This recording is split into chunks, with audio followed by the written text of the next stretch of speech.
के साथ हो सबर एक ऐसा लफ्ज है कि जो हमें जिंदगी पैदा करता है। ज़बूर नवीस बड़े खूबसूरत अंदाज में हमें कहते हैं कि मैं सबर दे नाल आस रख के।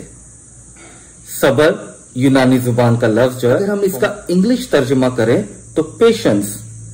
अगर जब हम उसे उसके लग़वी मायने की तरफ जाएं तो ये यूनानी जुबान का जो लफ्ज है इसका मतलब है टू नेवर गिव अप, यानी कभी भी हिम्मत ना हारना।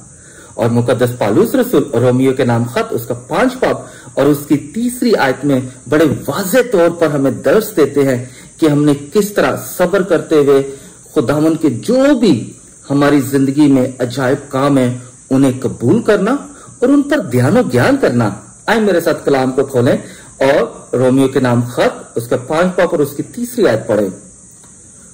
ये जानकर कि मुसीबत से सब्र और सब्र से तजर्बा और तजर्बे से उम्मीद पैदा होती है और उम्मीद शर्मिंदा नहीं करती। और हमारी उम्मीद क्या है? हमारा निजात दहिंदा यीशु मसीह।